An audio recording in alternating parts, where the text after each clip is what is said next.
Imagine a man so consumed by faith that he stepped into one of the most dangerous places on earth, knowing fully well that he will not return. This is the story of John Allen, a 26 years old missionary who gave his life on the North Sentinel Island. And his death sparked a global storm of debate. John was born in December 1991 in Alabama, and he grew up in Washington State. John, he was adventurous, always chasing the outdoors, kayaking, climbing, hiking.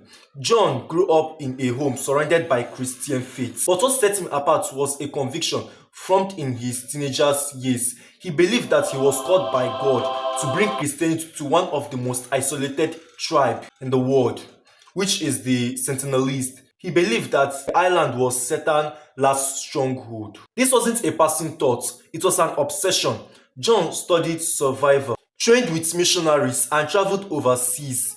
He visited Mexico, South Africa, and Kurdistan, each trip building his confidence and preparation for one mission, reaching the Sentinelese. By 2015, John had already been in the Andaman Island, the region surrounding the North Sentinel, where he was learning languages and gathering skills.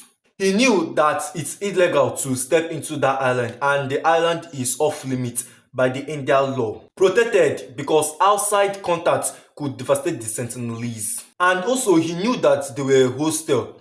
They often attack anyone who dare approach, but none of that changed his resolve. By November 18, John made his move.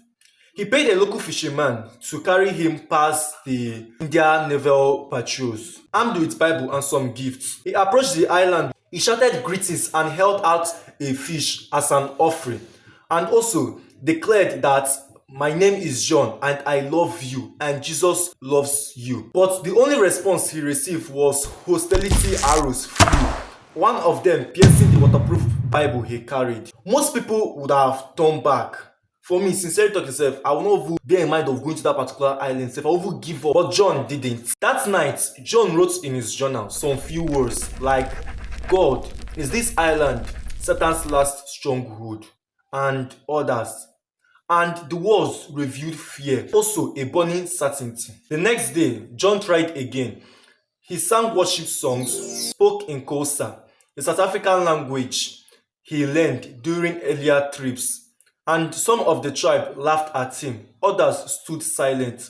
But the message was clear that they do not want him there. And yet, John prepared for one final attempt. On that same November 2018, he stripped down to simple clothes, hoping that he would not appear threatening to them, and told the fisherman to leave him on the shore alone. And in his last note, he wrote that you people might think I am crazy, but you people should not be angry at them or God if I get killed, and more. And that's where the last words his family would have read from him. The fisherman waited offshore. From a distance, they saw the Sentinelese comfort John. They watched in silence as the tribe's people dragged his body across the beach and buried him in the sand.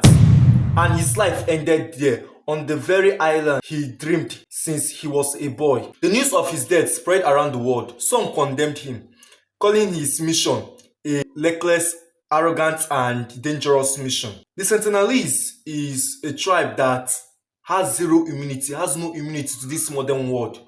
A single handshake or cough could wipe the entire tribe. So that is why it's illegal to step to that island.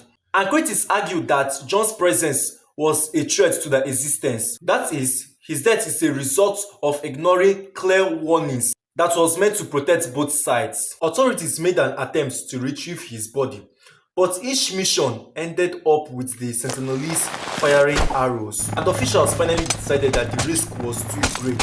So they called off recovery efforts, and his body remains there to this day, buried beneath the sand of North Sentinel Island. John Allen's story is both haunting and unforgettable, and it raises a question that still divides people today.